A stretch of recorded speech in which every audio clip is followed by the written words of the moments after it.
Hello and welcome back to the Urban Schoolhouse podcast where school School is is cool. cool. I am Chelsea Weisinger and then I'm here with my mom. Hi, I'm Ebony Weisinger. And today we are on our third episode of the Bullying Prevention Month series. So far we talked about if they hit you, hit them back, and us trying to figure out what causes bullying. So today we're going to talk about kind of a mix of different topics, and we're going to talk about how parents can be a child's first bully, which we already kind of touched on in a couple, maybe the first episode. We kind of touched on that, how kids really just model and emulate what they see their parents do, even when it's not the most positive role model. Savory thing to do. Yes. Yeah, 100%. Is there anything you would like to say first when parents can be kids' first bullies? When that comes to mind, what's the first thing that comes to mind? Well, the first thing that comes to mind is gossip. Gossiping, like hearing adults gossip. Yes. Listening to people gossip about other people that the kid knows. Oh yeah. It's almost like putting them in a situation where they're almost like keeping a negative secret. I feel especially in communities, it's kind of like small, where communities where like everyone knows everyone, like church or Schools. neighborhood. Just like schools that usually have a tight knit community. Like where I work right now, I have teachers that had the kids' parents. It's like Exactly like that type of small. And most schools are that type of small, indeed, because siblings come through a building like it's nothing. And not only siblings, cousins, and things of this nature. I've learned that within a school community, you don't know who is who. You could also have, married teachers and you never know it and things of this nature. Yeah, I feel like that's why when I first started working in a school, one of the very first things my mom taught me was don't talk about nobody, because you literally don't know how they might be connected to who you're talking to. Exactly. So basically gossip, and I know we do a lot of gossip in our communities because I hear a lot of kids saying things that sound like this. My mama said, my mama said, my mama said, and it's all like, your mom talk about your teacher that way, your mom talk about your principal that way. So we let our kids hear a lot of what we think about other people. It's not so savory sometimes. So that's what's the first thing that comes to my mind. How about you? I know you said something happened today. Yeah, but yeah, so kind of what I've probably one of the hardest, not even a case, but just experiences I've had so far with being at a school is just seeing how some kids are being treated, and some kids really develop a hard exterior because of their parents. Like you can kind of tell when a kid is like their default is like fight or flight mode, like they have a wall up.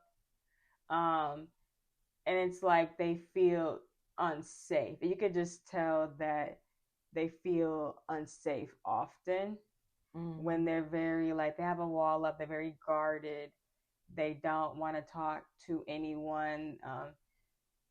They're very quick with comebacks. Like when they can really like spar with you verbally, especially at a young age. What comes to my mind is like, who have you done that with? Because it's like, again, at 7 years old, why are you arguing like a real housewife? Like you get that from somewhere. You get that from somewhere. You get that from an adult. Yeah. So that's kind of like, and I've had instances where other staff members have told me about certain students. Well, yeah, their mom talks that way, or yeah, their dad talks that way. It's like they already kind of know, especially like being new to a school or new to a district. most staff members already know key dynamics with the kid. They know who they get along with, who they don't get along with. They might know family history, especially with, like how I said, if the staff had their parent too when their parent was a kid. Right. They know, the whole history. I mean, I've been around long enough to have a student and then their child later Does that on. make you feel old, by the way? No, for me, no, because I started out so young that, I mean, as a counselor, that like quite like yourself, that even now I don't feel old to experience something like that. I feel more like experienced. It just makes me feel like, I don't know, like I got some skin in the game. But Okay. I don't feel old because of that. And then I look at students that I had, and now they're grown ups and they have careers and jobs, and I like the way that feels. It doesn't make me feel bad. It makes me feel good. Yeah. I had a conversation with a teacher just today about a student, and the first thing she said was, "Oh, I had their dad." Like when their dad was a kid, and I was like, "Oh wow." So it's just crazy how And that then the works. one time I had a student, I didn't have the student at the same school that I had her child. So she saw me at the new school that I was working at, and she remembered me from her old school, and I had her child. And she was so happy that I had her child because she remembered when I had her. So that felt good. I bet it does feel good. Maybe I can't really envision that because I'm still very, Yeah, it'll happen very though. baby. Yeah. So definitely, I think again we touched on this before, but it's very important to emulate what you want to see in your child because everybody wants a child to be kind and empathetic. But that doesn't come out of nowhere. You have to also be kind and empathetic towards your kid so that they know how to treat other people. So that's very important. So I think that sometimes parents might struggle with that. Mm. So if I was a parent and I was seeing all these little unsavory things in my child, what might some of the suggestions be for me to become a kinder person in the face of my child? I think also what helps, this is like kind of answering your question, but I think making sure that your child has a space to uh, be able to be vulnerable with you and talk about how they feel. Because I feel like also what I've seen so far is a lot of pent up anger, a lot of misplaced anger. I see a lot of um, kids that just want attention, like because they don't really get it out, like they're fighting for attention. Um, I see again a lot of the guardedness, and I had another one that I can't remember right now, but yeah, a lot of that. Um, and I'm trying to think. I have an It was, idea it was on too. the tip of my head. I have something. Tell me what you think about this Hmm. because it might sound a little bit real organic, but it's like community service driven thought. Basically, if you learn empathy, if you teach your kid that you're trying to be empathetic toward the woes of the world, for example, like it's the holidays coming up, so you might want to go to a full kitchen and serve with your children on the holidays. If you have time, set up something where your child could see that, hey, look, it's homeless people living out here and we have to be kind and show them what kindness looks like, making sure they realize that, like you said in the previous episode, hey, these people may not look like us or smell like us or have what we have. And we might not even have much, but we have a home and we have to be grateful and we have to help other people. So I think that that might also be of service to a child or Yeah, family to be of service to others. yeah, 100%. Humility, it teaches you humility, kindness, gratefulness, how to sacrifice what you have and share with others. It's a very important. It's a very important concept for kids to learn that like not everyone has the same experiences as them Right. or lives as them because when they're around people who are just like them, That's all you gonna get out of them. It's honestly a So I'm disservice. thinking maybe as long as they do something to shift the atmosphere, Mm-hmm. like if all you do is play the Real Housewives in the background and talk on the phone, hee hee ha ha cussing, and all you do is say MF at this, MF at that, like switch up the vibe and do something different. Take your family on a walk, a nature walk, a picnic. Shift the I mindset. remember I was in Girl Scouts and we would have like that culture convention or conference or whatever, Yes. and we would go to a like a big like showroom, and it would be different troops from the area, and then we all had like a country that we had to like It was represent. called Culture Day. Yeah, culture day, and then like they have different food from these cultures and stuff like that. So I think it's a two-parter. I think the first part is people have different lives and experiences than you. The second part is regardless of that, they still deserve respect and kindness. I think that's a two-parter Yes. because some people got one with the other. And then So some kids just need to find something to do. Like a hobby that they could be dedicated to their focus, yeah. and take the focus off beef, fighting, drama, and just being silly. Like give them something that will help them in the long That run they can to do. channel that into. Yes, Yeah. channel it into a art or science or interest, something that is great. Take that same vibe and put it elsewhere. Yeah, I agree. I agree. So it's kind of on the next subtopic that we're talking about is like how diversity can decrease bullying. Because again, if we so that kind of goes to our second subtopic, which was how diversity and inclusion, which I don't know, that seems very popular anymore, but it can help decrease bullying because when you're exposed to different people, different cultures, different ways of life, and you kind of get out of that bubble. Like when I went to private school, that was the biggest bubble. Even when I went to public school, because I went to a pretty affluent public school, it literally felt like a bubble. And I felt like I didn't get out of it until I went to college because everybody had certain things. And if you didn't have it, like it wasn't really very obvious because most people did have certain things. Um, it's it's very eye opening. It's unfortunate that I got that experience so late, but um, and then for a while I felt like I was kind of the outsider in the bubble, like when I went to private school, kind of.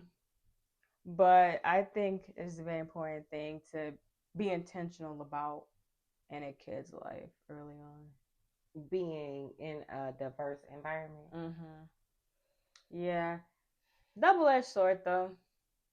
I mean, I just think that most of us wind up in a culturally diverse environment at some point throughout our lives. So it's better to learn cultural diversity earlier and sooner than later. Yeah, 100%. Because I feel like a lot of times bullying comes from you might not understand what someone else is going through or someone else's way of life. Like you don't understand it, and instead of trying to understand it, you're talking down on it or I mean, bullying some kids hear happens. that in their homes. That's what I'm saying. Yeah. They hear that hatred in their homes that kind of go back to your country kind of hate in their homes.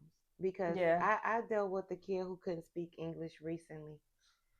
And another girl was ready to jump all over her, not realizing that she could barely speak English. So yeah, it's just cultural differences, those social cues are very important, even with adults. Absolutely. In the workspace, like. So we need to teach our kids to be patient with other people and not realize that, and realize that other people have limitations that they may not know anything about, and they might not even care about them. And the thing about it is you have to care about them in order for your kids to care about them, is basically what we're saying. Yeah.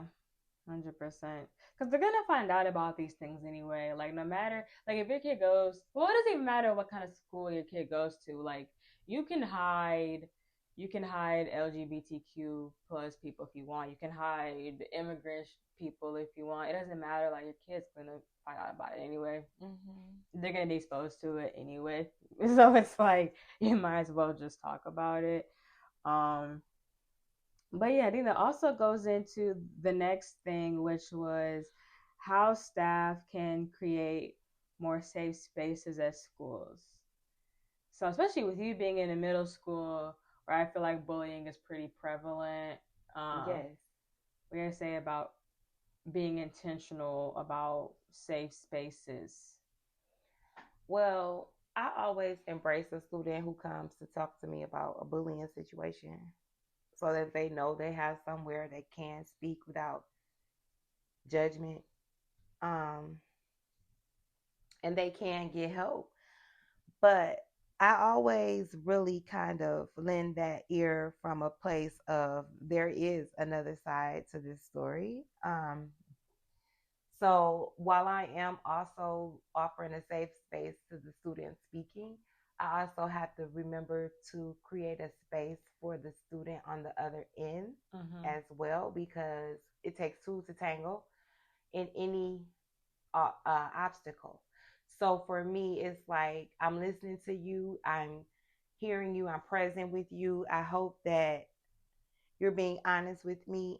But then I also have to save space for the child on the other side of that accusation, knowing that they have a version of accounts.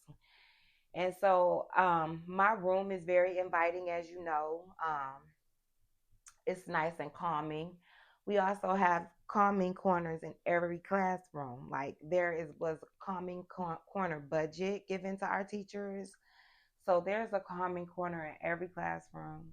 But my office is very calming, and the counseling office, period, is very calming. It's a settling place.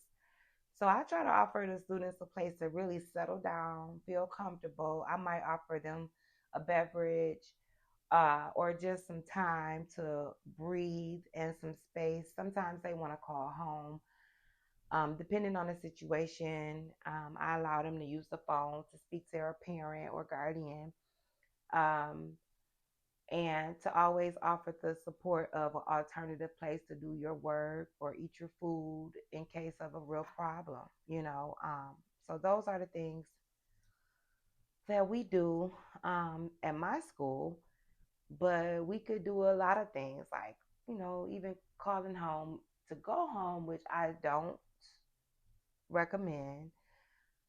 And then we have groups too that we use to help students deal and cope with Like support groups? support groups. Yeah. Okay. Corewell Health comes to our building, and they have a group. They have three groups, three different kinds of groups. One is basically anger management, and that's where you find a lot of the kids who bully. Then anxiety or life skills are where we put kids that actually are bullied.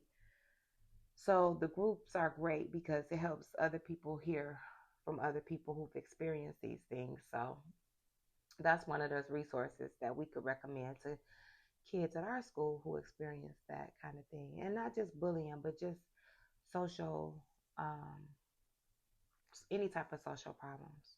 Okay. That's great.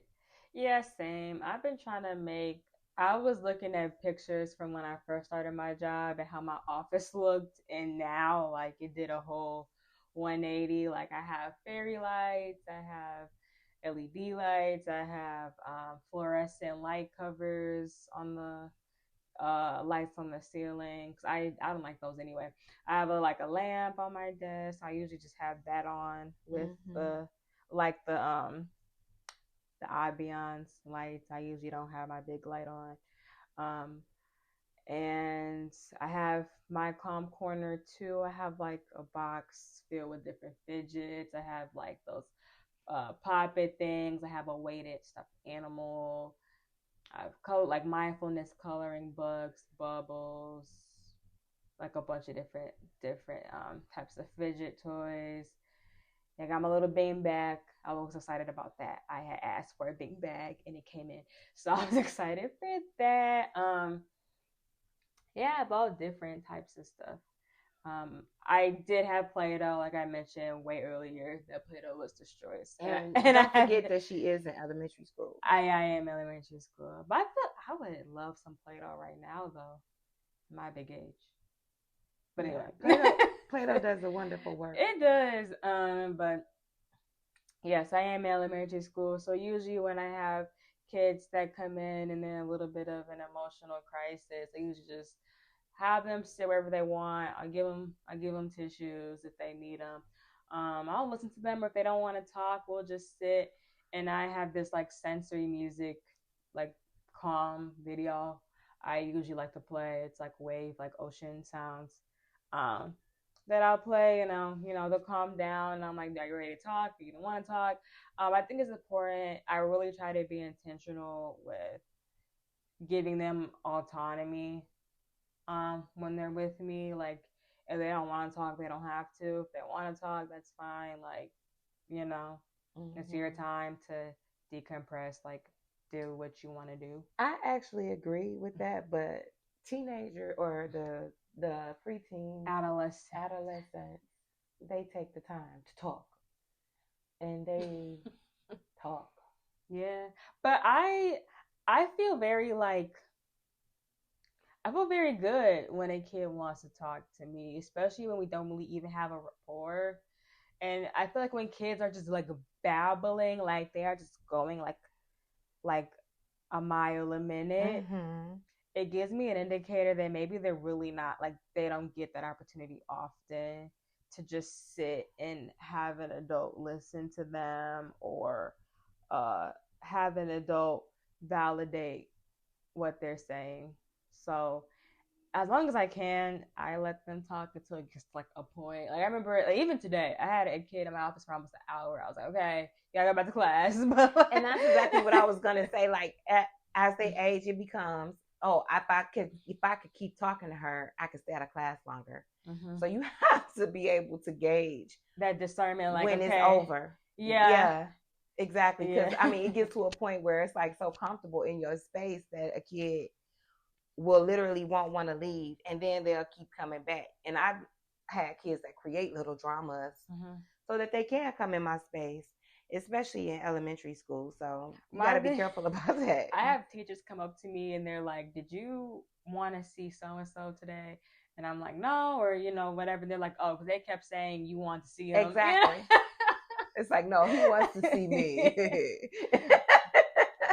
But the thing about it is, we do create this cool environment where it's cool, calm, and collected, and it is a safe space. So that's why we run into kids who are always trying to seek us out, no matter what. I had this one little girl, and that is my little buddy. I put her to work the other day because I had changed my bulletin board for like Halloween, and she wanted to hang out with me so bad, so I put her to work.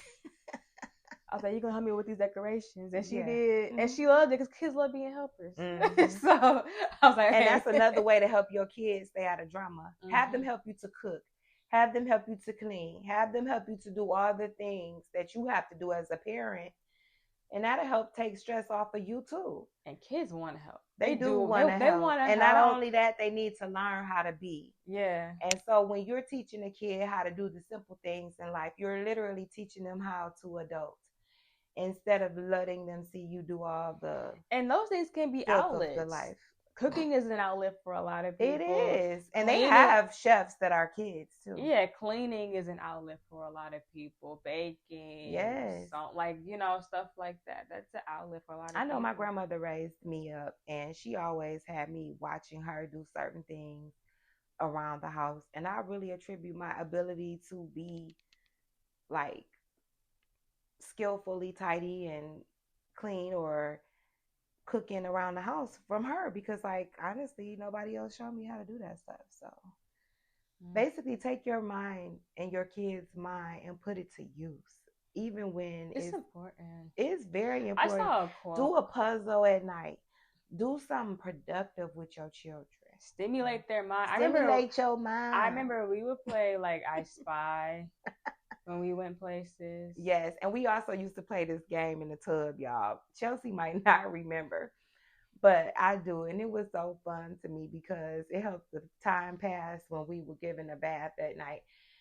But I would try to hum a song, Oh yeah. and then she would try to guess the song, and then she would guess or not guess, and then she would do the humming, and we played that game. Even though it was simple, it was fun, and it's something that we both obviously still remember. So yeah. That's what I was gonna say. It's like I saw a quote one time that was like, you might think today is like a regular day, but to your child that could be a lifelong memory. Like if you go out and do something, like if you're bored, I mean, we go to the zoo. I mean, the zoo is expensive now. The zoo is but pricey. it's pricey.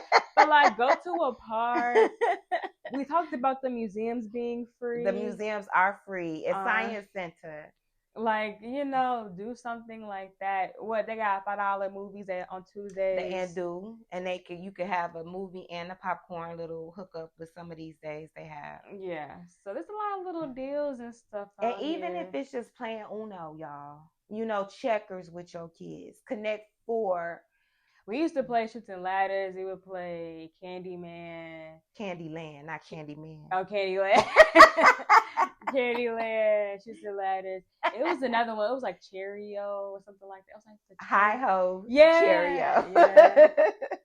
Yeah. But we did love Uno. Uno was a family treat game. And matching games. And we always take Uno to the beach. Matching games. Yes.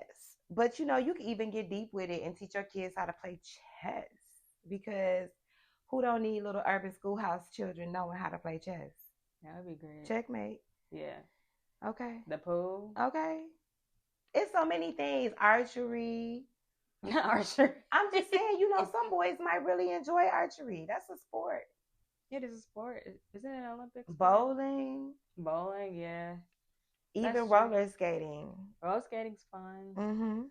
And just working out, period. Because I noticed that our girls, I ain't gonna say nothing more than just our girls don't work out until they get to a place where they have to, and then they don't know how. We be a little thick. A little thick. We be a little thick. So it's all right to teach your girls how to do a little. And working out is a great outlet too. Even just walking. Because it releases serotonin in your brain. That's a neurotransmitter. I think it was dopamine. Okay, well then dopamine. I think. So it makes you feel better. That's the feel good serotonin, the feel good neurotransmitter. Yeah. Okay. So I'm not a biologist, but I do understand that when you do move your body, it does help you feel better. Endorphins, yes, it helps you feel better. So that's important, ladies and gentlemen, especially for the mothers. I hated gym. I hated working out. I hated all that. Because mothers have to keep a positive attitude. Yeah. We really do. And it's hard because our kids are looking at us. So they know when we're not happy. Mm-hmm. Even if we are acting like we are with the kids. It's okay to be real. Like, you can be real with the kids to an extent. They don't need to know too much. But I think there's power in letting your kids see you be vulnerable, and then it's also power in letting them know, even though you might feel down, and it's okay to be sad about X, Y, and Z, but it's important. Like, we always get back up. Like, we always try again. We always, we gotta move forward. Keep it moving. We gotta keep it moving. I think that's a part that like a lot of kids are missing nowadays, because they're always grit, and I think like they kind of feel like, because I'm upset, the world should stop. Right. Shut it down. I get those kids a lot, because probably when their mothers be like that though. Right, because when they're upset, they shut stuff down. The house probably does, shut down. Look, we see them at Target, we see them at the grocery store, we see them everywhere. Yeah. When they get mad, that's raps. Here she go. Mm-hmm. But then they come to school, they see me or you, and I'm like, I don't care. I'm like if I'm crying, like if that, and you have that discernment, like, okay, are they actually upset, or are they playing? So when I know I that just learned to ride it out, Chelsea. I do too. I used I'm to always always like, get down with whoever was crying, but mm, I've learned that that's not the no, ticket. I always just say, I'm always like, let me know when you're done, and then I go right back to doing I whatever don't I was never doing. really tell them, let me know when you're done. I really just show them, let me know when you're done, because as long as you are in this state, we can't move further. Mm-hmm. So I just try to put them in a place where they can recover. But one thing I don't do is try to tell them to stop crying. Like, I don't either. I just never find myself like, you should stop crying or anything like that. Baby, listen, if you want to cry, sit there and cry. And sometimes they will cry for a while, and sometimes they'll cry for a minute. But however long it takes them, it's fine with me. And I let them do it because that helps me assess what's going on. Yeah. You know, if they sit there and cry for 30 minutes, I'm like, this child is in distress. Yeah, is it after 30 minutes is considered distress? Yes, Yeah. but you know, if they cry for 5 minutes while you're watching, you turn your back and they looking like, you still watching, then you Mm-hmm. kind of get an idea. Well, we need some attention, Yeah. and sometimes kids need attention on them. And I'm not going to even lie. As a school personnel, it puts me in a place where I don't want to give attention to that type of activity. Mm-hmm. But then I also have to check myself and say, there's a reason behind this. So I Yes. look into it. All behavior is communication. I know, but when people need to understand about school personnel is that I personnel know of it's like we can differentiate the type of crying. Like we know, is this a real cry? but Is this an no, we intention bring our cry? own lives to work. We bring our own selves to work and the way we see the world too. Okay. Wow. So a lot of times, you know, you'll hear parents saying this teacher is this or this teacher is that. Well, you have to also understand that this teacher has a parent and a life and a background too. So one thing that I bring with me is this, you know, thing where, you know, I know that everything is not real. So I bring that doubt. You know what I'm saying? I'm like, you're crying, but you don't have any tears. So now I'm doubtful. You know what I'm saying in my head? But of course, those aren't the things we let out our mouths, but it's important to understand that everyone has a perspective. Everyone. Interesting. Okay. It's very interesting, but it's real. That's real.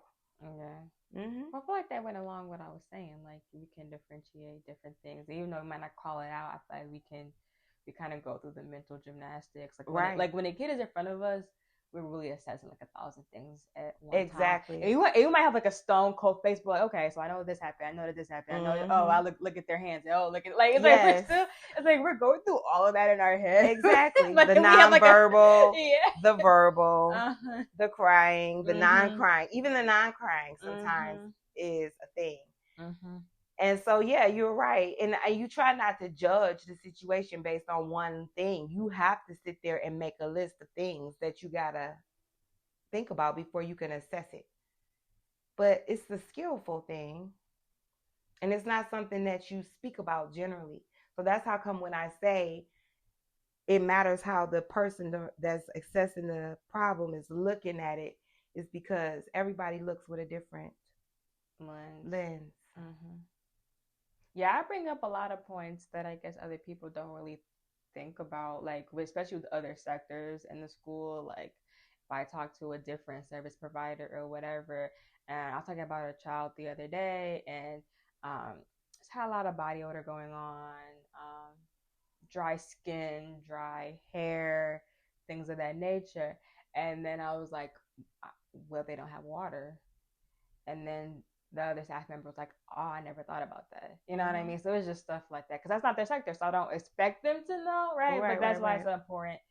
That's why collaboration is so important, because we all provide a different view. And I think specifically with what you and I do, we're really taught to look at everything, like the whole picture, like the holistic view of what's going on and how each thing could impact someone. Right. Because we want people to look at us through that lens. Like, we're Black women. We don't want to be seen as angry. We want to be seen as passionate. We don't want to be seen as well, I'm at the point where I don't care. Okay. Yeah. Well, I am angry. Okay. Yeah. Cool. And the fact that you know that is a blessing. But what I'm saying is, we really want to be culturally sensitive as well, because they Mm-hmm. have cultures that don't speak up, then they have cultures that won't shut up. You Mm-hmm. see? Yeah. Mm-hmm. Very true. Prideful people, like even my people were very prideful. Oh yeah. Right. So it's just how to approach certain Some people people. are very loud. Mm-hmm. Some people are very Like not not loud. Like, yeah, yeah. and I think this goes back to diversity. Like I had a case last year. Um, I forgot what ethnicity this family was, but it was, I want to say, like Asian. I want to say Middle Eastern Asian over there. Um, and this son, he was 3 years old, and he was the oldest son. And I guess it was a really big deal in their culture for the name, for the first son to have this family name Mm-hmm. and to do whatever his dad did. Like it was a generational type thing. And this child was diagnosed with autism, and the dad like did not want to accept that because he was like, well, no, he's supposed to carry the, like, he's supposed to do this, he's supposed to do that. And we explained to him like he still can, you know what I mean, Yeah. like he's still your son, he still has a name, but he like was very opposed to it because he felt like because of that he wouldn't be able to do culturally what uh stereotypically what a firstborn son was supposed to do. Well, So. on the flip side of that, by me being an African American woman, and I had a middle schooler, an eighth grader actually, so he was on his way to high school, and he was a white boy, and he basically was correcting my diction, correcting my speech, and I had made a comment, and I used the term for real, and he asked me why do I talk slang to him, and I was like floored because I had really never had a student come to me Mm-hmm. with anything like that. So it was a very humbling exercise that I had to go through to explain to him that he and I are not the same, Mm-hmm. and that we come from two different places in life. And where I come from, we use terms like for real all the time, Mm-hmm. and it not necessarily equaling slang, Mm-hmm. but more of a diction or terminologies that we use from, an urban setting. And I had to explain that to him with my educator hat on. Mm-hmm. And it made me feel some kind of way and made me feel empowered at the same time, because I was able to meet him where he was by literally explaining to him that, yes, you are going to hear people who look like me say things like that. And it's not an offense to you. Mm-hmm. It's just about my culture and the things that we It's say. actually a compliment because if we feel like we can just talk cool, like talk normal, we're not code switching. I mean, I've been intentional. I'm trying to be intentional, and I'm trying to stop code switching in a lot of different settings that I usually do because that's how I talk. Like it does not diminish my intelligence, my Exactly. experiences, my education. It Mm-hmm. doesn't diminish anything about how, because I use African American vernacular English, Vernacular which is English, my it's girl. actually a recognized language too. So when people try to dim it down to it being dumb or we don't know how to quote properly speak, it's a literal language with rules because you can put slang words together, doesn't mean it's gonna make sense. Right. You know, like Mm-hmm. I'm going to finna to the store. That doesn't make that Right. It doesn't make still has sense. to make sense. It still has to make sense. So So yes. yeah. And we want to embrace all the children. So, when I heard him say that, I just thought to myself, wow, at least you're actually listening to me for real. Yeah, You for know. real. See what I did there? And I'm glad to be the black woman in front of you explaining it. I remember one time I said the term, I forgot what I was talking about, but I was like, "You're not gonna little girl me," and then one of my coworkers was like, "Little girl? Like what does that mean?" Right. And then I was like, "Oh, it means like be little." Right. They were like, "Ah." Right. But a lot of times I am so silly with that. Mhm. Like if somebody asks me something like, "What does that mean?" I'd be like, "Oh, I don't know." Mm-mm. I know. It depends how much patience I feel like having that day, to be I don't honest know. with I've never you. heard that before. It depends how I'm feeling. Because it makes me feel like, girl, you know what that means, Mm-hmm. girl. But I think also that's us being able to do that is so important too, because I mean I'm glad you got to reach the white kid, but also the black kids. They have that sense of familiarity, and we have that little bond that Yes. other people don't know about. Because I can talk Right. to a kid with slang like, "Hey, you know your mama not gonna like, you know, Exactly. like, and they know, And they get it. and they get it, Yeah. and that's a sense of connection Right. and It's like rapport. auntie. Yeah, Yeah. So it works both ways. it works both ways, 100%. Because that black kid is so happy to see you. Mm-hmm. Yeah. And not only that, but we're in a position of power. We're educated, and we can still connect with them on that level. I think that's very important too. It's good to know you got at least one auntie in the office. Yeah, 100%. So yeah, I think that wraps up our third episode of. Is it our third? Of the Bullying Prevention Month series. Oh yeah. Clock it. Period. So you can find us on YouTube, Spotify, Apple Podcasts, Instagram, and TikTok, all at Urban Schoolhouse Podcast, where school is cool. Class dismissed.